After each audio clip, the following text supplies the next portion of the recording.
Boqonnaa 4 Gufuuwwan ida'amtummaa. Ida'amuun falaasama safartuun mul'atudha.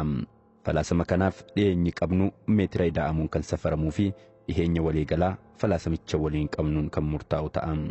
Ida'amuuf dhiyeenyi nuti qabnus hanguma gufuuwwan ida'amuu ceenuun murtaa'a. Ida'amuun waliigalatti gufuuwwan gurguddoo lama qaba. Gufuuwwan gochaa fi ilaalchaa. 4.1 Gufuuwwan ilaalchaa. Gufuun ilaalchaa ida'amtummaa rakkoolee haala itti yaadnu yookaan ilaallu faana kan wal qabatudha. Ida'amtummaan keenyas qixa rakkoowwan ilaalchaa qabnuun salphisneen madaalama. Ida'amuu jechuunis rakkoowwan ilaalchaa kana bira ce'uun olaantummaa yaadaa fidu jechuudha. Rakkoowwan ilaalchaa kanas akka itti aanutti tokko tokkoon ilaalla. Gamaa fi gamanummaa.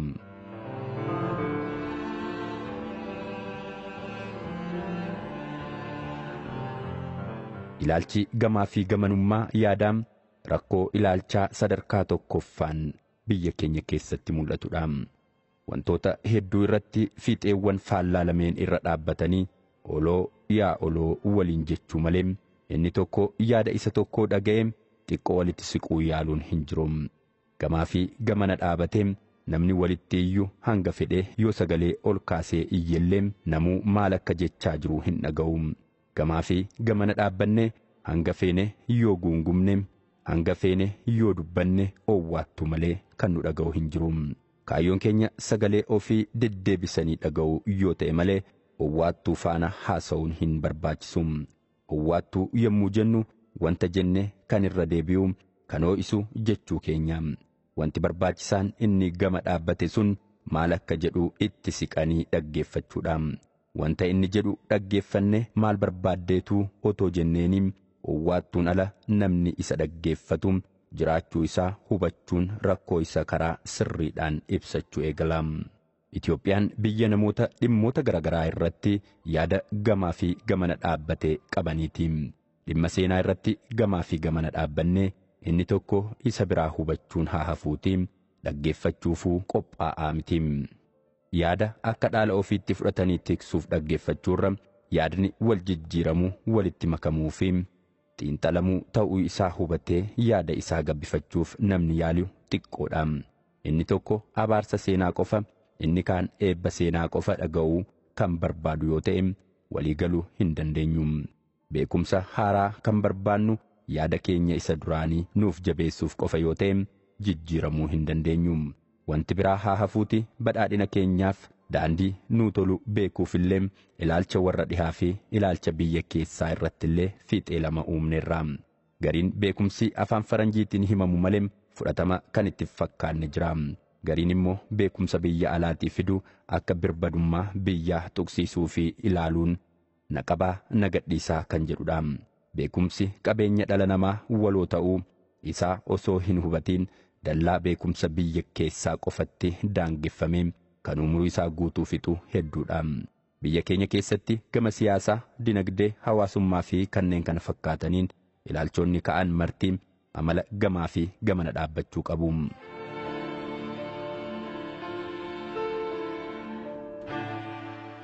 Furmaanni gamaa fi gamanummaan balleessuuf ta'u tokko ce'umsa ilaalchaa bu'uuraa gochuudha. Ce'umsi ilaalchaa kunis ilaalcha madaallii loogii hin qabne kan gabbisudha. Kana jechuunis wantoota hubachuudhaaf madaalliiwwan wal faallessoo uumne ilaalcha keenya akka hin shaakalleefidha. Dhalli namaa wantoota salphaadhuma irratti hubachuuf wantoota fiixee faallaa lamatti qoodee ilaala. Gurraachaa fi adii, gara jabeessaa fi gara laafessaa, cimaa fi dadhabaa, diinaa fi fira, gabaabaa fi dheeraa jechuun wantoota ija dunuunfachuuf maqaa moggaasee fi socho'a. Hubachuudhaaf akka nutti toluuf wantoota garee faallaa lamatti malli qooduu kun adeemsa yeroo keessa ilaalcha keenya shaakaluun barmaatii madaallii keenya ajjeeseera. Barmaatiin madaallii ilaalcha garee hin qoodnedha. Dheerinni kan safaramu meetira meeqam madaallii jedhuuni malee madaallii bicuu qoodamaa gabaabaa yookiin dheeraa jedhuun miti. Gara dhugaatti kan nu dhiheessus ilaalcha kana. Kana ta'uu baannaan furmaanni keenya marti safara miila keenyaa osoo hin bariin miilli koo xiqqoodha yookiin guddaadha jechuun akka kophee bitachuuti. Gurraacha moo adiidha jechuu irra sadarkaa gurraachina isaa madaaluu, hamaadha moo gaariidha jechuu irra hanga ammeenya isaa madaaluun dhugaatti nu dhiyeessa. Wantoota garaagaraa kan taasisu qabiyyee isaanii fi hanga isaaniiti malee wal faallessuu bu'uuraa uumamaan qaban miti. Ammeenyummaan taappeellaa oolchuun kanaaf yookaan sanaaf kenninu miti. Hundi keenya hammina qabna, hanga hammeenyaatu gargari malee. Namni hamaa jedhamu hin jiru. Gama hundaanuu ilaalchi keenya madaallii irratti yoo bu'uureffate wantoota jijjiiruuf hagas hin ulfaatu. Ramaddii garee madaallii irratti hin hundoofneen wantoota jijjiiruu hin dandeenyu. Sababni isaas namicha diina jennee gareen adda baafanne sana firoonfachuu waan hin dandeenyeef. Kanaafuu maddi ilaalcha jijjiiramaa wantoota bifa garee hin qabneen ilaaluudha. Ilaalchi garee hin qabne afaan namni dubbatu wajjin ciminaan kan walitti hidhate waan ta'eef akka salphaatti kan dhabamsiifamu miti. Adeemsa yeroo keessa jechoota ramaddii garee irraa maddan balleessaa, jechoota madaallii garee hin qoodneen hanga bakka buusnutti wantoota hubachuuf jechoota kanatti itti fayyadamuu dandeenya. Dhalli namaa yaada guyyaa fi halkan jedhurraa bilisoome yeroo sa'aatiin lakkaa'u akka danda'eetti adeemsa yeroo keessas dandeettiin ilaalchota hundumaa madaalliin ilaaluu dabalaa dhufuun isaa waan hin oolledha. Amma gaaffilee bari'eera moo hin bariine jedhurraa gara qooqa sa'aatiin meeqa ta'eera jedhuutti akkuma ce'e hunda adeemsa keessa moggaasota garee irratti hundaa'uun fooyyessaa dhufna. Fooyya'insi jechoota irratti taasifnu yoo xiqqaate jechoota ramaddii gareewwanii siyaasa keenya booressaa turanii balleessuun jalqabuu dandeenya. Baroota darban keessa keessumaa sochiiwwan barattootaa bara 1960mootaan booda jechootni siyaasaa waltajjii to'atan garee wayii mataa gadi qabachiisuu irratti kan xiyyeeffatanidha. Of tuulummaa, dhiphummaa, farra nagaa, farra uummataa fakkeessituu fi jechoonni kana fakkaatan marii dimokiraasiif mijataa kan hin taane walitti dhihaachuu osoo hin ta'in walirraa fagaachuu kan fidanidha. Jechi akka ajjeesus akka fayyisus hubanne ejjennoo kanaan jechoota gareen qoodanii ibsan jechoota wal dhabbii hoo'isan balleessuu otoo jalqabne gaariidha. Sirna ilaalcha wal qooduu garee irraa bilisa ta'uu diriirsuuf wanti biraa nu barbaachisu aadaa marii fi mormii keenya gidduutti madaallii eeguu danda'uudha. Mormiin biyya tokko keessatti yaadni haaraa akka maddisiifamuu fi filannoon yaadaa akka babal'atuuf gahee guddaa taphata. Adeemsa mormii keessatti namootni yaadni isaanii fudhatama akka argatuuf ragaawwan funaananii fi carraaqqii isaan taasisan keessa qormaanni jiru wanta haaraa uumuun isaa kan hin oolledha.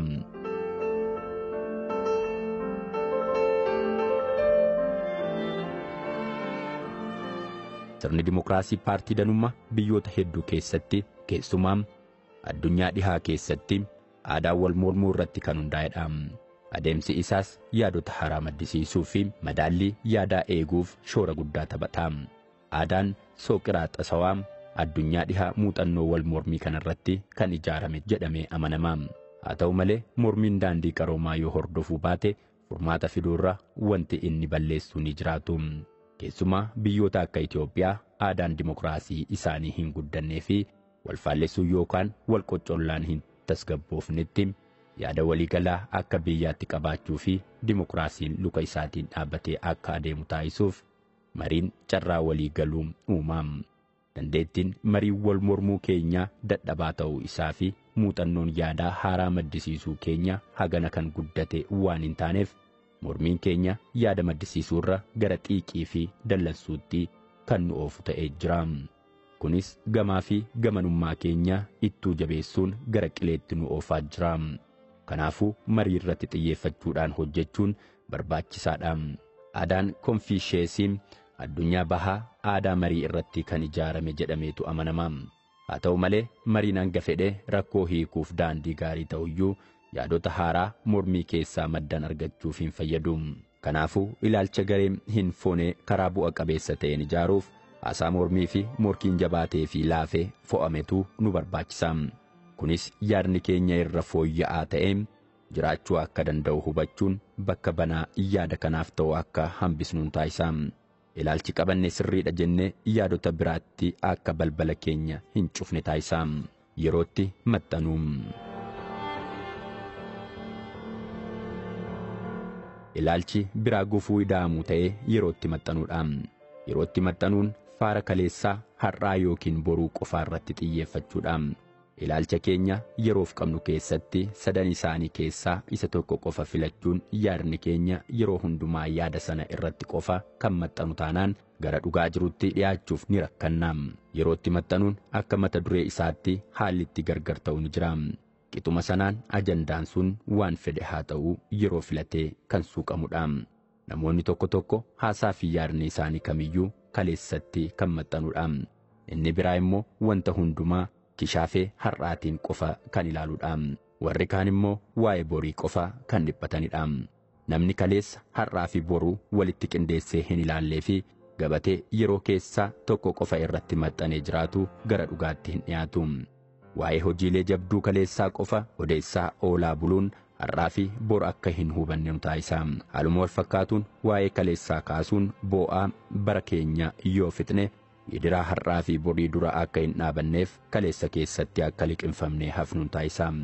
Kaleessi dadhabina isaa irraa barumsa nuuf kennu, jabina isaarraa kabajaaf onnee nu dhaalchisu qabannee har'aa fi boruu wajjin walitti qabsiifnee itti fayyadamuu baannaan qilee nu buusa.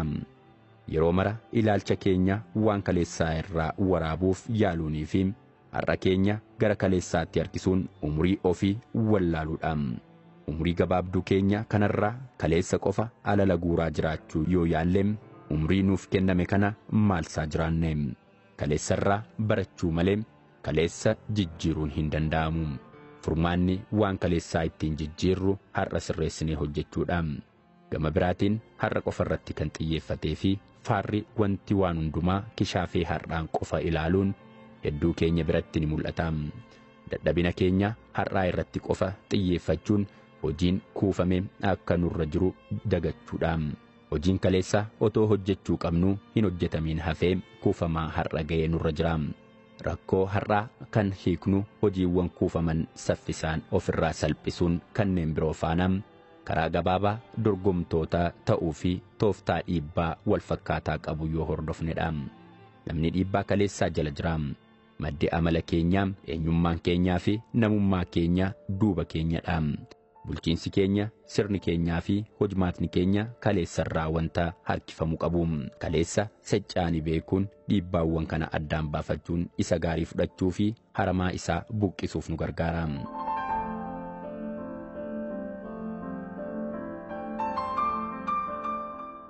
Biyya keenya keessatti kennaa seenaa itti boonnu har'aaf barannee itti fayyadamu warra biraa daawwachiisuun bu'aa irraa argachuu danda'uu qabna.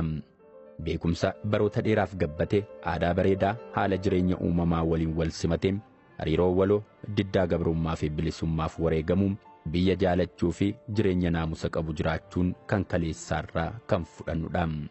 Faallaa kanaan immoo wantoonni kaleessarraa sirreessuu qabnu kan akka dhimmoota hojmaataa barmaatilee haala seenessuu itti fayyadama maqaa fi jechootaadha. Jechamoonni akka wanti hundi dur hafe jedhanii ilaalcha wanti har'a hojjetamu dhandhama hin qabu jedhu uumuu keenyaaf ragaadha. Dimookiraasii hin dagaagne hanqina bal'ina odeeffannoo gama barumsaa fi miidiyaa, hanqina dhaabbilee keessatti ogummaaf bitamuu, sadarkaan hubannoo lammiilee kan gabbanni ta'uusaa, ilaalcha jal'ataa aangonni aangoof qaban, laafina dhaabbilee siyaasaa fi hayyootaa, hirmaannaa gadi aanaa dhaabbilee siivilii, babal'achuu dhabuu industirii fi magaalotaa fi kan kana fakkaatan kuufama liqii hojii guddaa dhaloota kanarraa eeganidha. Adeemsi biyya badhaadhinni dimookiraasiin nagaan tokkummaa fi haqni keessatti mirkanaa'ee ijaaruu keessatti kanneen armaan olii hunda haxaa'uu fi qulqulleessuun dhimma tokkoffaadha. Haala kana dagachuun jabinaa fi laafina wantoota har'a irraa qofa kan maddu taasisanii yaaduunii fi ejjennoos haa ta'u gufuuwwan nama quunnaman bu'aa har'aa qofa taasisanii faarri ilaaluu namoota hedduu biratti mul'ata. Fakkeenyaaf hiyyummaan keenya otoo hin haqamin kan hafeef dadhabina har'a qabnuun qofa otoo hin ta'in kaleessota badan hedduu waan qabnuufi wantootni gama ilaalchaa fi aadaan hojmaataa fi bulchiinsaan hiyyummaaf haala mijaa'oo uuman otoo hin qulqullaa'in bubbulaniiru. Gama biraatiin milkaa'inni gama dippiloomaasiin qabnu jabina keenya har'aa irraa qofa kan maddan otoo hin taane dippiloomaasii kaleessa kuufanne qabaachuu keenya ni dabalata. Kanaafuu wanta hundumaa har'a faana wal qabsiisuunii fi milkaa'inas haa ta'u rakkoolee bu'aa har'aa qofa taasisanii yaaduun dhugaatti nu hin siqsu. Ilaalcha haala qilleensa guyyaa irratti qofa hirkachuu kana guyyummaa jennaani. Ilaalchi keenya haala yeroo irraa qofa kan waraabamu yoo ta'e guyyummaaf saaxilamaa jiraachuu keenya hubachuu qabna. Har'i madaallii kaleessaa fi borii kan eegsisu ta'uu baannaan qofaasaa ni jallata.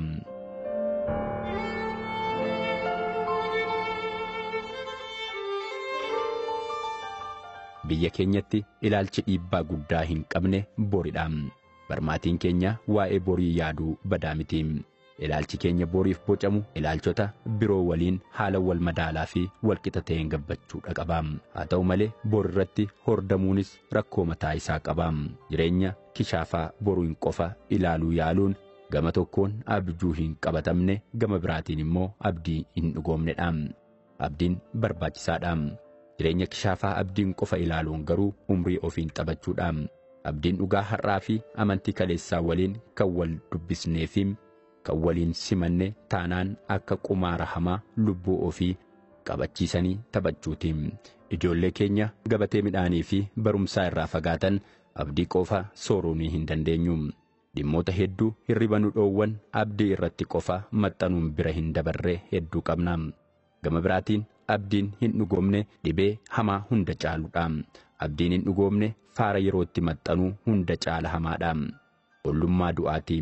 Kishaafaa abdii humna keenya har'aa jabeessu. Kaleessarraa galaa onnee fudhatutu nu barbaachisa. Kaleessaa fi har'a walitti fo'uun yommuu gagaa abjuu keenya keessa yoo cuubnedha abdiin keenya dungoo ta'e dukkana kan ce'isu. Ilaalchi yeroo irratti qabnu baqqaanaa yeroo tokko keessatti kan maxxane akka hin taanee fi maxxana yeroo tokkotti kan rigatu akka hin taane kishaafaa ofii haxaa'uun barbaachisaadha. Hojii tuullaa fi kaapitaala ka'umsaa kaleessaa jabinaa fi laafinarraa waliin akkasumas abdii fi sodaa borii haala wal dubbisuun ilaaluun baannaan yerootti maxxanuun gatii nu kaffalchiisa. Yerootti hirkachuun gufuu guddaan kan inni ta'uuf faallaa humna yookiin kaapitaala kuufachuu waan ta'eefidha.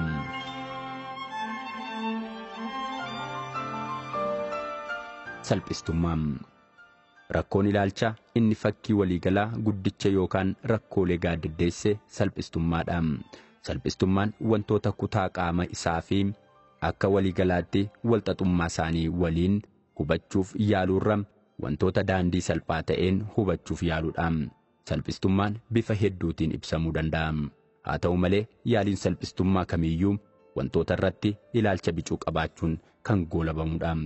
Bifti salphistummaa inni tokko ilaalcha ciccitaadha. Ilaalchi ciccitaa wantoota karaa qeenxee fi hiika hin kennineen ilaaluudha. Ilaalchi keenya hedduun ilaalcha ciccitaan kan guduunfaman waan ta'aniif dhumaa fi ida'ama wantootaa hubachuun nutti ulfaata. Al tokko malee hojjechaa akka jirruu fi hojiin sun garama akka geessu hubachuu kan dadhabnuuf ilaalchi keenya ciccitaa waan ta'eefidha.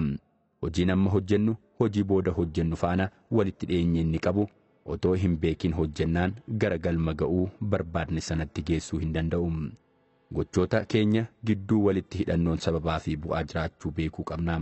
Haa ta'u malee gochaa fi bu'aa gidduu walitti dhufeenyaa jiru beekuu qofti ga'aa miti. Sababaa fi bu'aan akka laga kallattii tokkoon qofaa yaa'uutti ilaaluun fakkii guutuu wantootaa nuuf hin kennu.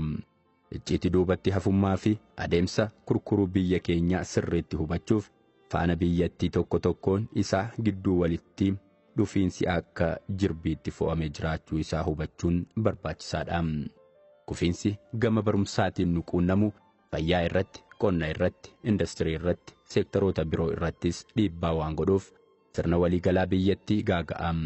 Kanaafuu fayyaan uummata keenyaa kan irratu seektara fayyaa irratti hojiiwwan hojjetaman ijaa dhabaman qofa osoo hin taane dhaabbileen barnoota olaanoo ogeessota fayyaa ga'umsaa gahaa qaban waan hin dhiyeessineef ta'uu danda'a. Wanta tokko yommuu ilaallu aadaa keenya, barmaatilee keenyaa fi amantaawwan keenya waliin wal bira qabnee yoo ilaalle malee muka tokko bobeessuu yaaluudha. Rakkoon uummata tokko gidaraa uummata biraa naannoo tokko keessa jiru waliin kan wal qabatedha. Naannoo fi haalli amala qilleensaa imala keenya hundumaa keessatti gahee mataa isaanii qabu. Eenyummaawwanii fi bocootni uumamaa har'a qabannee jirru naannoo fi haala amala qilleensaa waliin kan wal qabatanidha. Kanaafidha baay'eedhaan waa ilaaluun rakkoo malee kan fala hin dhalle.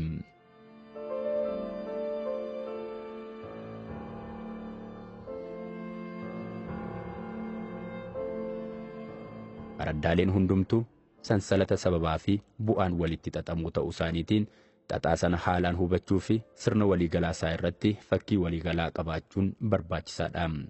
Kunis ilaalcha kallattii tokko irraa yaaliin walxaxiinsa sirna tokkoo ilaaluu fi raaguu barbaachisaa akka ta'e agarsiisa.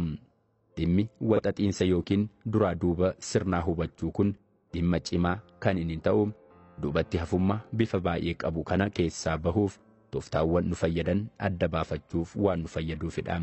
Tooftaawwan dabalataa daandii qaxxaamuraa sirnichi dafee duubatti hafummaa keessaa ittiin ba'u adda baafachuu baannaan tuullaan hojii kuufamee nurratti jigee nu liqimsa. Agarsiistuun ida'amuu inni tokko wantoota baaqee isaanii ilaaluurra guutummaa isaa caasaaf hojmaataan qindoomanii ilaaluu danda'us ni dabalata. Dhugaa jireenyaa wal hin deeggarree fi wal hin qabaanne argachuun rakkisaa waan ta'eef kanaafidha ida'amuun salphistuu ta'uu kan hin dandeenyeef. Bifti ilaalcha salphistummaa inni biraa faara sababeeffachuudha. Gariin keenya ka'umsa rakkoolee keenyaa hundumaa rakkoo siyaasaa taasisuu barbaadna. Gariin keenya immoo maddi rakkoolee keenya hundaa aadaadha jennaa. Gariin keenya immoo amantaawwan keenya komannaa. Gariin keenya immoo hooggantoota keenya himannaa. Kaan immoo haala qilleensa naannoo inni keessa jiraatu, inni biraa danummaa keenya, inni kaan immoo abaarsa dhaloota durii fi waaqaa komannaa. Ammas ilaalchotni akkanaa kan maddan walxaxiinsa sirnootaa dagachuurraa kan maddanidha. Walitti dhufiinsi sababaa fi bu'aa akkasumas walitti hidhannoon guddaa dinagdee, siyaasaa, aadaa, amantaa, qabeenya uumamaa, seenaa, amala qilleensaa, haala teessuma lafaa fi kan kana fakkaatan gidduu jira. Rakkoo tokkos haa ta'u falli tokko boolla tokko keessaa akka waan burquutti yaaduun walxaxiinsi sirnichaa irraa fagaachuuf yaalii salphistummaa taasifamudha. Sababeeffachuun rakkoo ilaalchaa wanta tokko qofa gadi fageenyaan beekuu keenya irraa dhufudha. Faara wanti sirritti qo'annee fi beekne tokko wanta hundumaa keenya akka waan murteessutti yaadutu jira.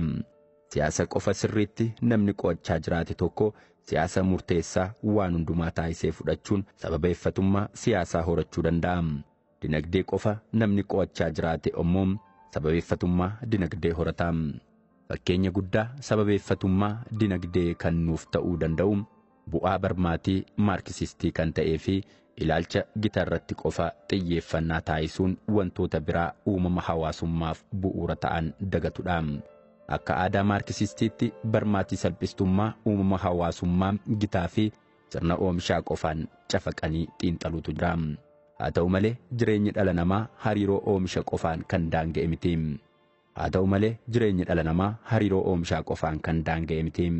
Hojjetaan tokko yemmuu bakka hojii isaa deemu hojjetaa ta'uu isaatiin bakki inni qabu akka jiru ta'eem hojjetaadhumti kuni koorniyaan ogummaa yookiin eenyummaa isaa kan biraan bakka hawaasummaa fudhatu ni qabaata. Hariiroo oomishaan ala hariiroo maatii bakka hawaasummaa dhala namaa murteessuun uumamni hawaasummaa adda addaa akka jiraatu taasisa.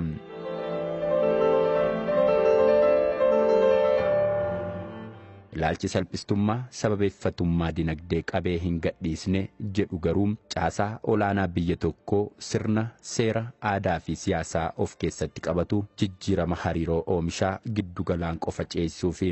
Kunis yaada ida'amuutiin yemmuu sakatta'amu dhamaraasuu waan ta'uuf daandii jijjiiramaa fi guddinaa fiduurraa fagoo deemuu hin danda'u. Ilaalchi salphistummaa inni biraa yaada uummachuudha. Yaada uummachuun toora yaadaa uummanne jala kufuudha. Toora yaadaa tokko erga uummataniin booda tooricha otoo hin gadhiisin deemuuf wixxifachuudha.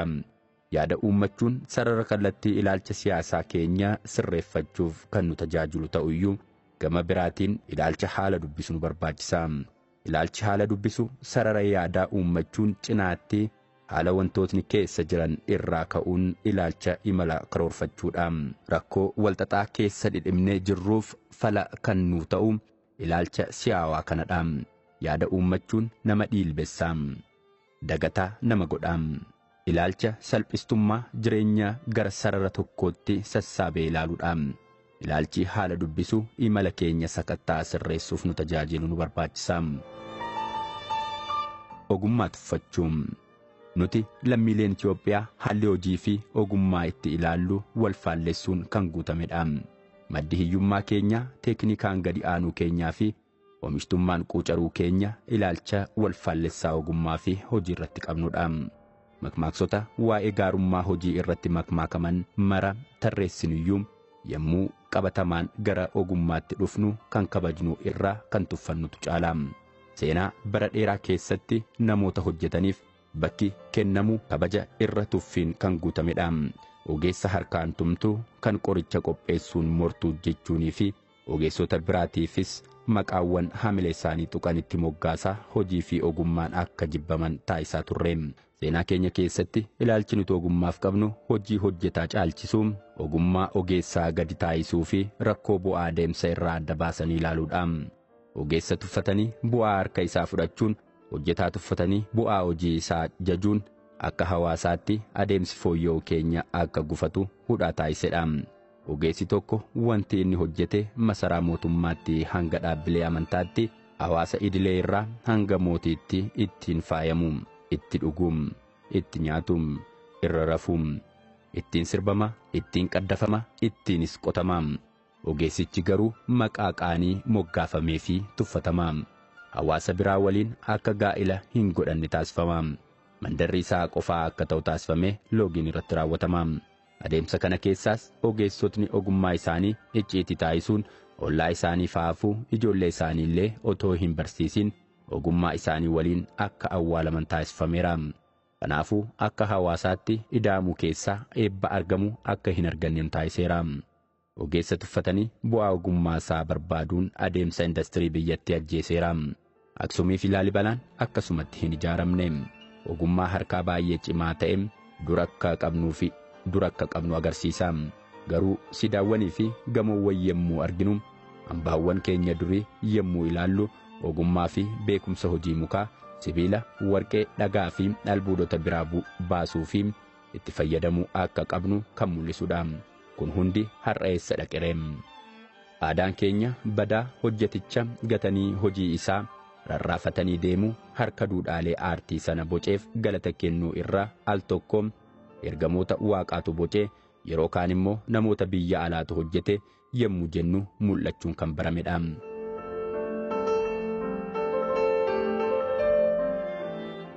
Ogummaa fi ogeessaaf bakki kenninu gadi aanaa ta'uu isaa qofa osoo hin taane saalfachiisaa waan ta'eef ogeessi beekumsaa fi ogummaa isaa hin fooyyessine. Awurooppaa fi biyyoota baha fagootti ogummaawwan harkaa durii gara industirii mana keessaatti, adeemsa keessa immoo gara industirii gurguddaatti guddataniiru. Biyya keenya keessatti kana dhugoomsuu akka hin dandeenye kan nu taasise ilaalcha ogummaa fi ogeessaaf qabnudha. Waggoota kumaa oliif qonni keenya qotiyyoo waliin gargar ba'uu hin dandeenye. Ce'umsi bu'aa gaarii agarsiisuu kan mul'atu irra caalaa qonna irratti waan ta'eef kunis murteessaa ture. Baaburri bishaaniin hojjetu gara biyya keenyaa erga galee waggoota 500 dabarsuyyuu har'as harkaan daakaa jirra. Erga kophee tolfachuu eegallee waggoota 2000 ol dabarsinuyyuu har'as luka duwwaa deemuu hin dhiisne.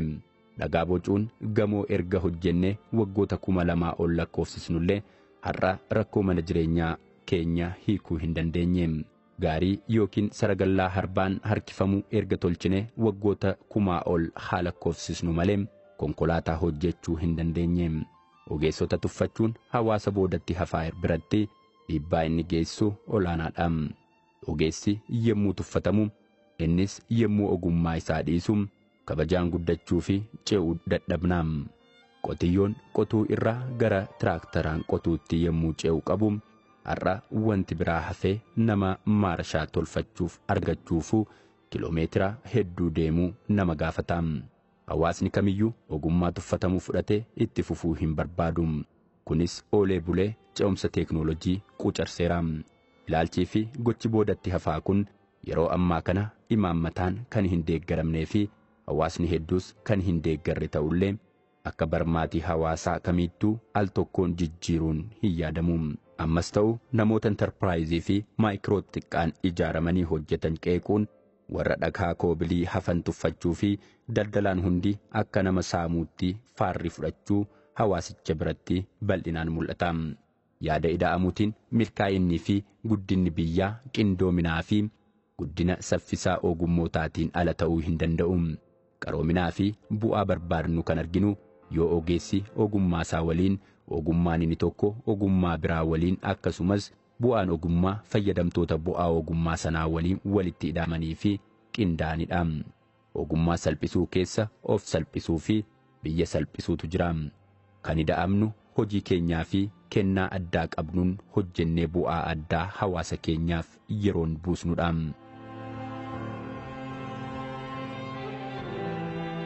Dhibaa'ummaa, qoostummaa fi fakkeesstummaa.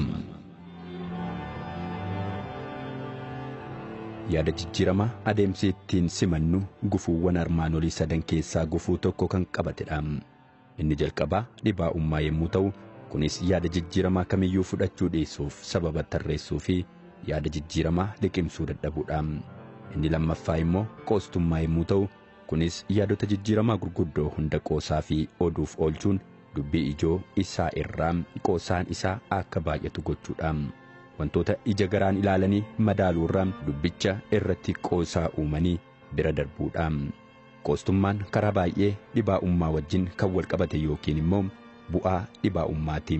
Inni sadaffaa immoo fakkeesstummaa yommuu ta'u, yaada jijjiiramaaf osoo hin taane nama dhuunfaa sana jala kufuun otoo nuuf hin galiin ibsa kennuuf oliif gadi fiiguudha. Kunis badii guddaa dhaqqabsiisa. Jijjiiramaa fi milkaa'ina keessa uummataa fi biyyi akka fayyadaman otoo hin taane hambaa yookiin harcaatu jijjiiramicha keessaa argama jedhamee yaadamu funaannachuuf jala fiiguu, jajaa fi faarfachaa waan jijjiiraman fakkaachuun bu'aa ofii adamsuu ilaallata. Dhibaa'ummaa kan jennu yaada haaraa tokko fudhachuuf dhibaa'uu fi diddaa mul'isnudha. Sababa kanaanis dursitoonni yookiin hooggantoonni biyyoota biraa irraa wanta gaarii baratan gara biyya keessaatti galchuuf baay'ee rakkatu. Atsee Teediroos Itiyoophiyaan ammayyeessa jedhanii yeroo ka'an sana qormaanni isaan quunname tokko kanadha. Yaada haaraa sana hubachuun akka saffisuu fi akka fooyya'u taasisuu irra baay'een isaanii qarqara dhaabbachuun akka maraatuutti isaan ilaalu ture. Wanta haaraa fudhachuuf dhibaa'ummaa waan mul'isnuuf dursitoonni guddina biyyaaf abjuun abjootan uummata keessa seenuuf gufuu guddaatu isa quunnama. Kanaafuu dursitoonni yaada haaraa fidanii dhufan dhibaa'ummaa uummata isaanii waliin walitti bu'uun isaanii wanta hin oolledha.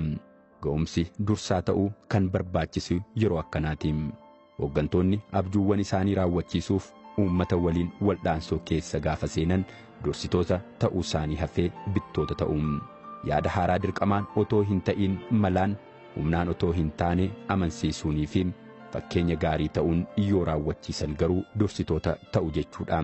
Kanaafuu dhimmi guddaa dursitoota bittoota taasisuun hammeenya abjuu isaanii otoo hin taane abjuu isaanii raawwachiisuuf humnatti fayyadamuu isaaniiti. Humnatti fayyadamuun tooftaa salphaa fi dandeettii sammuu hin gaafannedha. Uummata amansiisanii fi fakkeenya gaarii ta'uun hoogganuun garuu daandii baay'ee cimaa fi ogummaa gaafatudha. Dursitoonni keenya abjuu isaanii raawwachiisuuf carraaqqii gochaa turan keessa humnatti waan fayyadamaniif abjuu isaanii raawwachiisuun haa hafuuti. Wanta qabnullee dhabaa imalli keenya gara booddeetti akka ta'u taaneerra. Kanaafuu dhibaa'ummaa jijjiirama dura dhaabbatu tooftaan bira darbanii yaada jijjiiramaa haaraa fiduun hojii manee guddaa dursitootaati.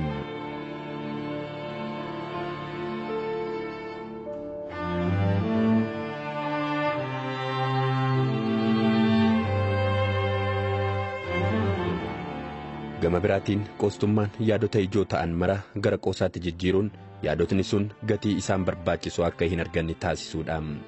Akka hawaasaatti rakkoowwan qabnu keessaa tokko wantoota nu aarsuu, nu gaabbisiisuu fi nu yaaddessuu qaban mara irratti mar'imaan nu gubachaa qoosaatti jijjiiruun kolfinee bira darbuudha.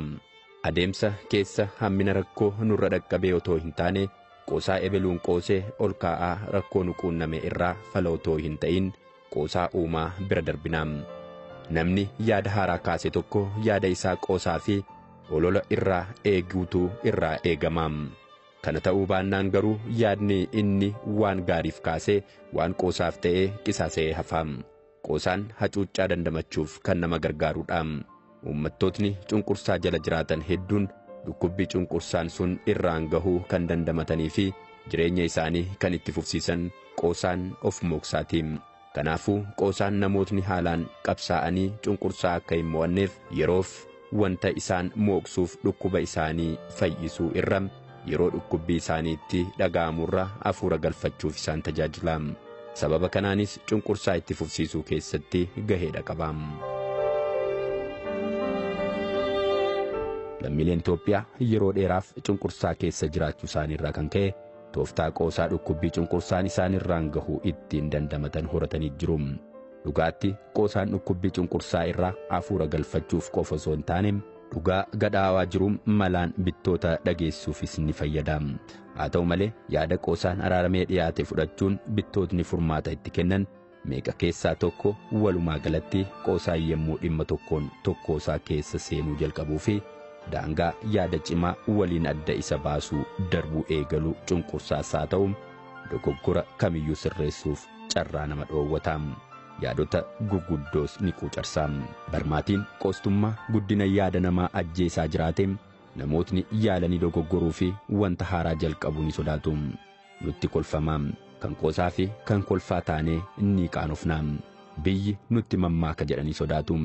Yaalii tokko akka waan gaariitti fudhatanii jabeessuu fi gorsuu irra wanticha irratti qoosuu fi waan filatamuuf dubbachuurra callisuun hojjechuurra harka dachaafatanii taa'uun yaaluu irra of qusachuun jalqabuu irra hordofuun akka filatamu taasisee jira. Gufuun inni sadaffaa fi ilaalchi jijjiirama qoruu kan biraa fakkeessitummaadha. Fakkeessitummaan rakkoo faayidaa yerootuuf jecha abjuu dursitootaa otoo hin alaffatiin liqimsuuti. Fakkeessitootni abjicha otoo hin alaffatiin waan liqimsaniif dhamdhamasaa hin beekaniin wanta itti himame hunda tole jedhanii kan fudhatanii fi ajajaa fi ergaa kamiyyuu waan hin didneef bittoota biratti jaalatamuudha. Haa ta'u malee fakkeessitummaan abjuu ofii raawwachiisuuf shoorri inni taphatu gaarii miti. Dursitoonni hordofaa abjuu isaanii sirriitti hubateen abjuu hubate sana raawwachiisuuf tattaafatu. Yemmuu rakkoon jirus rakkoo sana dubbachuu fi dursitoota faana mari'achuuf mormuuf gara duubaatti hin jennetu barbaachisan. Biyya keenyatti ilaalchi fakkeessitummaa sababa yeroo dhihootii asitti dabalaa dhufeef deeggarsaa fi mormii uummataa addaan baafachuuf hanga rakkisuutti dhaqqabee jira. Siyaasa keessattis haa ta'u tajaajila uummataa keessatti fakkeessitummaan dhibee keenya isa cimaadha. Fakkeessitummaan uummata biratti yoo hundee jabeeffate uummataa fi dursaa gidduu wal jijjiiruun yaadaa hin jiraatu. Yoo jiraates fayyi qabeessa hin ta'u. Kana jechuunis siyaasa biyya tokkoo keessatti daandii mootummaan fedhii uummataa itti beekuu danda'u hin jiru jechuudha. Haaluma kanaanis haalli mootummaan otoo yaada uummataa hin bitiin abjuu isaa gurguruuf itti yaalutu uumama. Kun immoo rakkoo siyaasaa uuma. Mootummaan fedhii uummataa kan beekuu danda'u yoo wal jijjiirraa yaadaa sababa irratti hundaa'ee dursaa fi dursummaa gidduu gaggeeffamedha. Deeggarsas haa ta'u mormii jiru qolachuun jijjiirama fiduun kan danda'amu fakkeessitummaan yoo hafedha. Hojii tajaajila uummataa irrattis dursitoonni hojjettoota fakkeessitootaan kan marfamanii fi dhibaa'otarraa fagaachuuf yemmuu yaalan fakkeessitoota faana shubbisuu eegalu. Fakkeessitootnis milkaa'ina dhaabbilee fi faayidaa uummataaf dhama'uu irra hooggantoota isaanii gammachiisuun bu'aa argachuuf carraaqu. Dhaabbilee keessattis uummataaf dhaabbachuu fi mul'ata dhaabichaa dhugoomsuuf tumsa taasisuu irra hoogganaa gammachiisuuf amala jala fiiguutu hidda jabeeffata.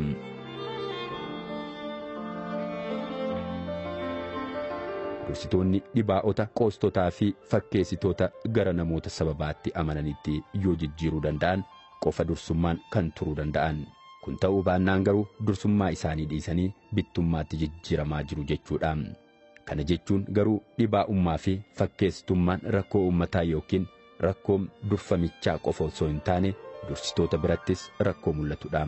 Dursitoonni yaadaa fi mormii uummata isaanii yookiin qaama dursan biraa isaan irratti dhiyaatu akka barbaachisummaa isaatti kan fudhatan ta'uu baannaan isaanumti mataan isaanii dhibaa'oo ta'u jechuudha. Kunis dursichi abjuu waloo otoo hin taane abjuu mataa isaa qofa qabatee waan imaluufi dursichi gara bitaatti jijjiirama jechuudha. Gama biraatiin immoo yaada uummataa otoo hin alaffatin akka jirutti liqimsuu taanaan amala uummatummaa qabu jechuudha. Uummatummaan fakkeessitummaa dursitootaati. Dursitootni deeggarsa uummataa miira irratti hundaa'e argachuuf jecha daandii buddeen abjuu ittiin tolchanidha. Karaa duraa duubaa sababa irratti hundaa'een akka hin milkoofnee fi akka sirrii hin taane otoo beekanii deeggarsa uummataa miira irratti hundaa'e argachuuf jecha wanta hin taane ni ta'a jedhu. Kaayyoo yeroo dheeraa irra qabxiiwwan yeroo gabaabaa filatu. Dursitoonni dhibaa'ummaa fi fakkeesstummaa jijjiirama ogummaan yaalaa uummata mul'ata biyyaalessaa waliif akka dhaabbatan gochuun hojii manee isaanii isa hangafaa. Biyya keenyatti qormaatni dursummaa quunnamu kanadha. Hanqinni sababoota waa fudhachuu keenya dadhabaa ta'uu isaa akka horatan kan taasisan rakkooleen dhibaa'ummaa, qoostummaa fi fakkeesstummaan barmaatiin wantoota sababa irratti hundaa'anii madaaluu keenya gaafa gabbachaa dhufu akka haqaman ifadha. Barmaatiin sababa irratti bu'uureffachuu yommuu gabbachaa dhufu qaroominni hawaasummaa fi siyaasaa mari'atanii walii galuu ni jiraata. Afur tuqaalama gufuuwwan gochaa. Sararootni diddiimoo ida'amtummaa gufuuwwan raawwii yookiin gochaa falaasama ida'amuutiin. Ida'amuun walii galatti falaasama madaallii haa ta'u malee gufuuwwan raawwii isaa yoo xiqqaate guutamuu qabu. Kana jechuunis gochaawwan anniisaa imalichaa laaffisanii fi sakaalan, gochaawwan onnee imaltootaa laamshessanii fi ana hin ga'uu babal'isan, faayidaa dhuunfaa fi namoota muraasaaf jecha jiraachuu uummata bal'aa fi biyyaa balaarra buusan, barmaatilee fi balleessaawwan hatattamaa fi haala irra hin deebi'amneen tarkaanfii irratti fudhachuu yaada keessa kan galchedha. Irra caalaa haamilee laamsha'aa fi amala haamilee laamsha'aa sana ittiin ibsurraa ka'uudhaan saamichoota taasifamanii fi hamma gurmuun raawwatamu obsuu hin danda'u. Ida'amuun falaasama waan lama jibbuudha. Namni wantoota jibbaman lameen kana keessatti hidhamee jiru yoo jiraate dirqama wantoota lameen kanarraa of qulqulleessuu qaba. Kunis safuu dhabuu fi dhiilbummaadha.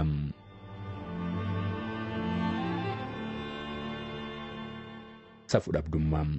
Safuu dhabdummaan dhibee biyya keenya gooboo taasise, rakkoon ishee waadee fi rakkoo keessaa akka hin baane gunnuufachiisee qabedha. Yaaliin badhaadhinaafis haa ta'u dimokiraasiif goonuu taakkuu tokko hin deemiin mucucaachisee kan duubatti nu deebisuu safuu dhabdummaa waan qabnuufidha. Ofittummaan lubbuu namootaaf yaaduu dhiisuun hanni faayidaan biyyaa mariif dhiyeessuu fi rakkooleen kana fakkaatan hundi kan dhufan safuu dhabdummaan waan babal'ateefidha. Biyya keenyatti ilaalchi yakka irratti qabnu dogoggoradha. Yeroo baay'ee akka raawwachuun gocha kutaa hawaasaa harka qalleeyyiin raawwatamu taasifamee fudhatama. Uummatnis yakki inni akka safuutti lakkaa'uu fi kallattiin balaaleffatu yakka hiyyeessi raawwatamudha. Fakkeenyaaf hanni hiyyeessaan qofa yakka raawwatamu taasifamee waan amanamuuf hawaasni duudhaa to'annoo isaatiin kan abaaruu fi kan jibbu yakka hannaa humnaan gabaa keessatti taaksii irrattii fi bakkeewwan wal fakkaatan birootti raawwataman qofadha. Maqaa hattuutiin kan waamus yakka raawwattoota hiyyeessota kana qofadha. Haa ta'u malee kootii fi karabaataa isaanii sirreeffatanii hattootni sadarkaa giddugaleessaa fi olaanaa biroon oolan hawaasaa fi biyya waliigalaan rakkoo hamaaf saaxila. Isaan kana garuu kan gaafa muudame hin nyaanne gaafa bu'u gaabbaa makmaaksa jedhuun jajjabeessan. Hattoonni abbaa karabaataa fi faayamoo kun badii isaan biyya irraan gahan yakka hattootni hiyyeessotni raawwatan caalaa guddinni biyyaa akka gufatuu fi haamileen uummataa akka tortoru gochuun badii hagana hin jedhamne biyya irraan geessu. Biyya keenyatti yakka abbaa karabaataa yookiin karabaataa uffatee duudhaalee aadaa garagaraan deeggaraa fi jabeessaa turuu keenya irraan kan ka'e yeroo saamichi gamtaan raawwatamu babal'atee fi dagaage keessatti argamna. Hanni ajjeechaa fi yakkoonni biroo yommuu namoota karabaataa uffataniin raawwatamu duudhaawwan hawaasummaa ittiin balaaleffannu hin uumamne. Ilaalcha kabeelaa muudamaan jalaa bade malee hate hin jedhamu jechuun biyya keenya keessatti karabaataa hidhatanii haga raawwatanitti hanni gocha nama hin saalfachiisne hanga ta'uu dhaqqabeera. Ajjeechaa ukkaamsoo, reebichaa fi yakkaawwan biroo namicha faayamaa adii uffate sanaan raawwataman iyyuu yakkoota hawaasni haga ammaatti maqaa hin moggaasneefidha.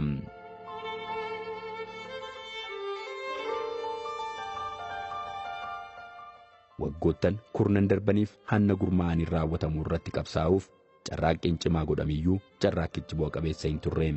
Ittuu jabaataa deemuun qormaata biyyattii isa guddaa ta'uu danda'eera. Gaaffiiwwan haqaa hawaasummaas kana waliin baay'ee kan wal qabatanidha. Biyya keenyatti gama haqa hawaasummaan keessumaayyuu sabaaf sablammoota gidduutti itti fayyadamummaa dinagdee wal qixa ta'e ilaalchisuun gaaffiiwwan uummanni kaasuu kodmaata kira sassaabdummaa fi firaan wal fayyaduu irraa haqa qabeessummaan dhabamuu isaaniirraa dallansuuwwan dhalatanidha. Biyya olaantummaan dadhabaa jirutti hanni gurmaa'inaan raawwatamuu fi saamichi humna cimaa shanaffaa yookiin morkataa mootummaa ta'uun hidda jabeeffata.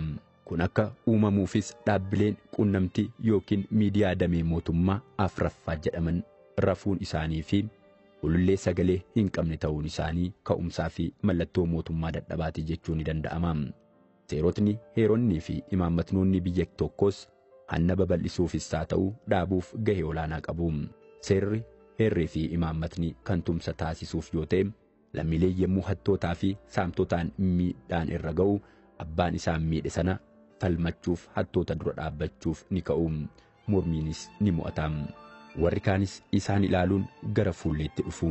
Hattoonni sodaachuu jalqabu.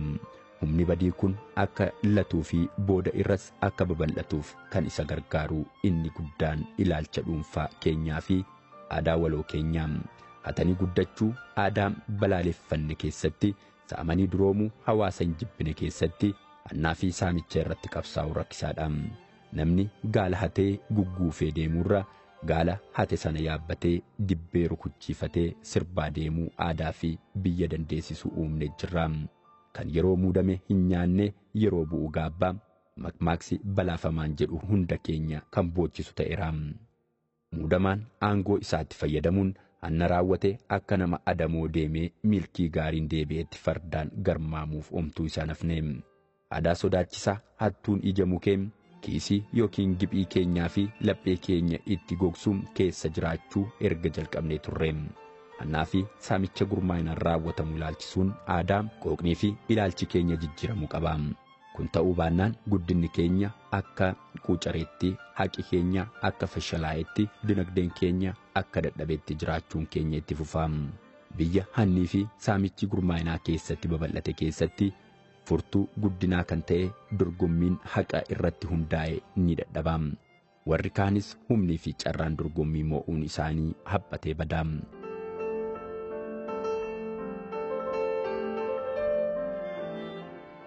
Hannaa fi saamicha gurmaa'inaan raawwatamu yemmuu jedhamu saamicha kallattiin maallaqa irratti taasifamuun ala bifoota garagaraa qaba.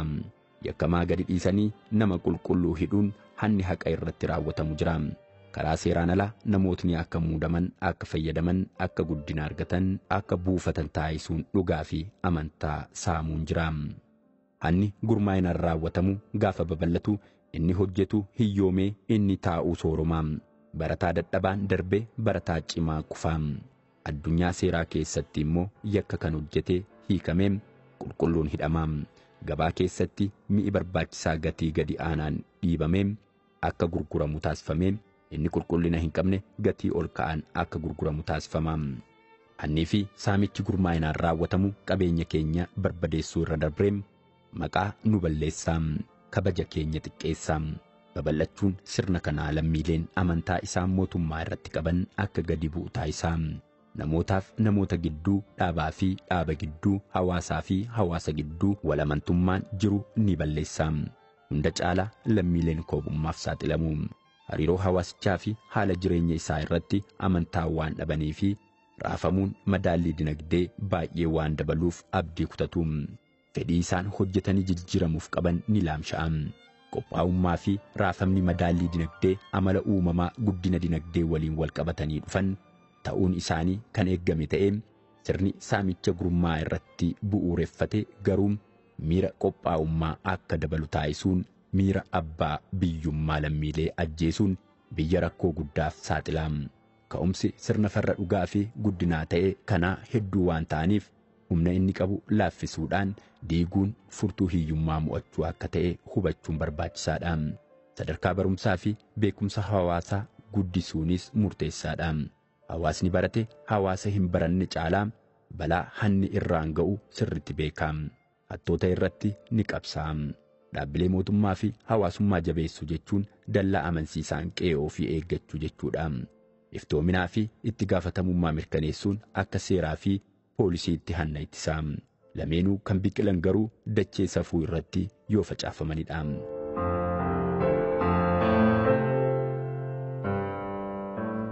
wal'aansoo hannaa fi saamichaa gurmaa'inaan raawwatamu faana taasifamu keessatti mootummaa fi namootni siyaasaa gahee olaanaa fudhachuun kan irraa eeggamu haa ta'uyyuu malee seektarri dhuunfaas gahee guddaa taphachuu qaba.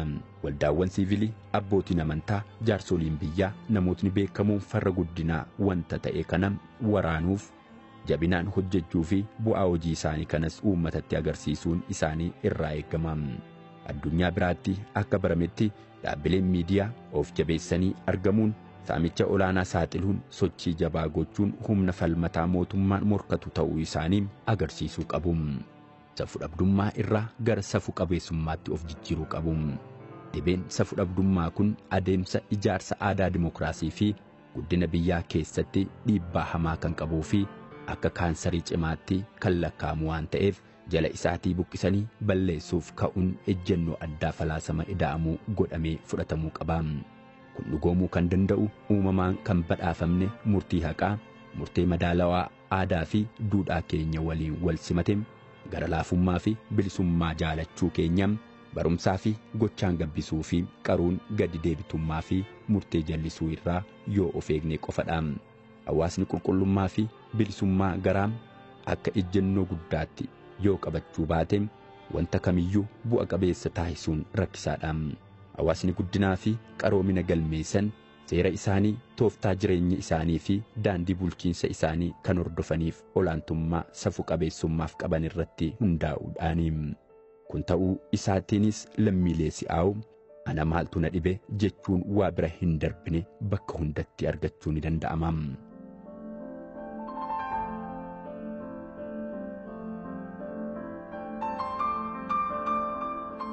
Dhilbaa'ummaa.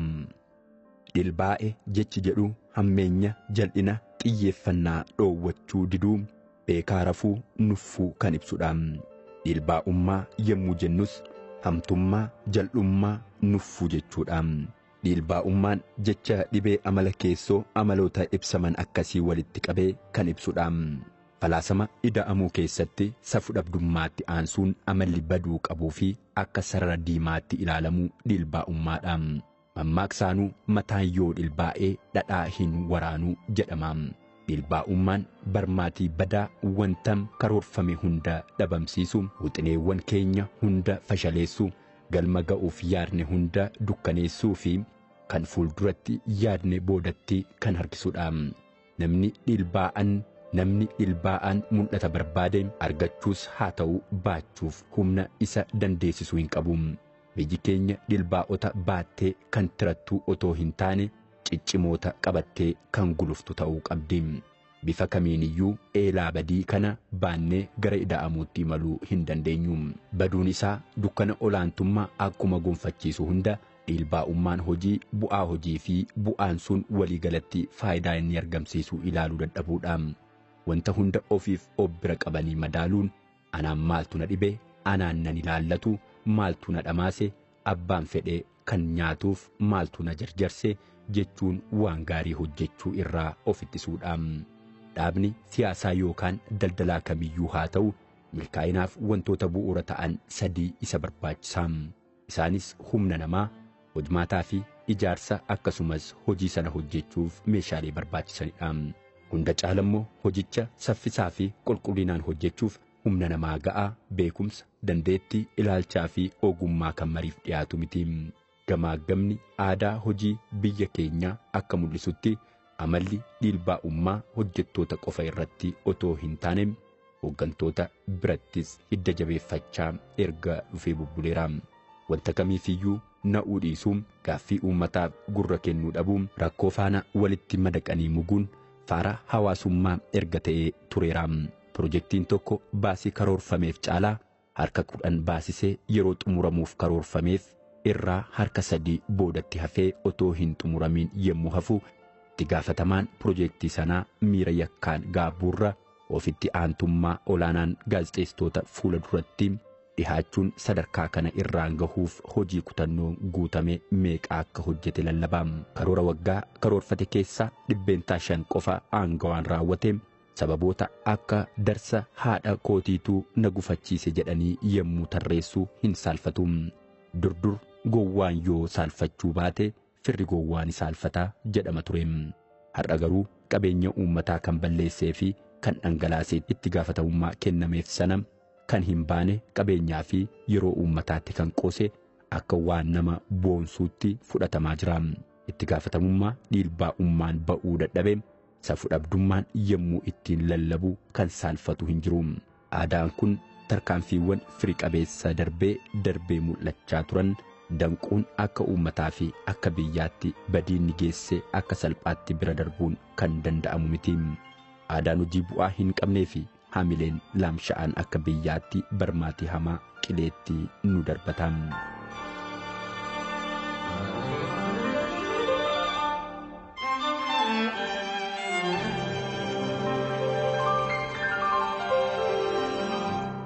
Dhiilbaa'ummaa fi lafa irraa harkifattummaan hundee hamaadha. Hojmaata firii dhabeessaa fi borcamaa sababa dhiilbaa'ummaa fi lafa irraa harkifattummaan uumamuu jalqabumaan sarara diimaa sararuun ittisuu qabna. Aadaan fokkataa dhaabbilee fi biyya miidhu kun sarara diimaa sirriitti mul'atuu fi bakka eeyyama darbuu itti dhoowwatamuu ifaan kaa'uufiin dhimma yeroon gaafatudha.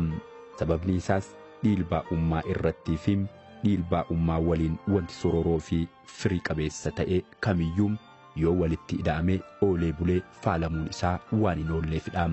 Namootni bakka hojiitti gaafatamummaa olaanaa fi dandeettii malee hojjetamuu hin dandeenye dabalatee sadarkaawwan garagaraa mootummaan uummata tajaajilu irraa otoo odeeffannoo fi beekumsa ga'aa hin hidhatiin yeroo fi abbaa dhimmaa otoo akka xurii qeensa isaaniitti hin ilaaliin akka nama naamusaan hojjeteetti bara waggaa waggaan guddina sadarkaa itti argatan irratti aduun dhihuu qabdi.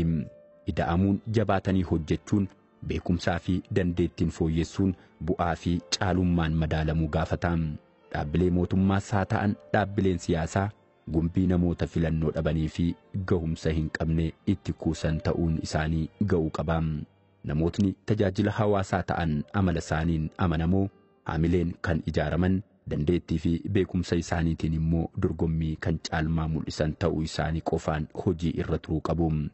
Aadaan lafa irraa harkifatummaa fi dhiilbaa'ummaa bu'aa malee oduu fi wal beekuun taa'umsa ho'isaa sadarkaa tokko irraa gara sadarkaa biraatti guddinaan ol siquu sun lammata akka deebitee hin baanetti dhihuu qabdi. Guddinni beekumsa ga'aa fi jabina ga'aan alatti waan dhufe miti. Biyyi namoota dadhaboo fi dandeettii hin qabneen hoogganamtee hin jijjiiramtu, hin guddattus. Biyyii fi uummatni pirojektoota hin xumuramneen wal qabatee qabeenya biiliyoonotatti lakkaa'amu akka dhaban sababoota taayisan keessaa tokko maddi isaa kana. Kan uummataan filatamanis haa ta'an raawwachiistota muudamtootaa fi ogeessonni eenyuyyuu caalaa haamilee fi dandeettii fakkeenya ta'uu danda'u qabaachuutu irraa eegama. Kaleessa har'a irratti kan dabalan otoo hin taane har'a haaraa fi fooyya'aa uumuuf kan dhamaan ta'uu qabu. Tajaajiltoonni uummataa boru ija har'aan kan ilaalan otoo hin taane har'a ija boruun kan ilaalanii fi ergamoota yookiin hawaariyaa adda duree jijjiiramaa ta'uu qabu. Tarkaanfiin jijjiirama ida'amuu bu'aa gaarii akka hin galmeessifneef muudamtoota ogeessotaa fi hojjettoota filatamoo amanamummaa dandeettii fi ciichummaa waliin walitti qindeessanii qabanii qofa qabaachuu qabna. Hojii ariifachiisaa hojjechuun amantaa uummataa saffinaan kan deebisuu danda'u isaanii. Irra caalaa wantoota badan sirreessuun amala jijjiiramaa fi guddina biyyoolessaa eegame kana galmaan ga'uuf tajaajila hawaasaa dandeettii fi ga'umsa bu'aa fi milkaa'ina mallattoo ittiin adda baafatamu taasisuu nu barbaachisa.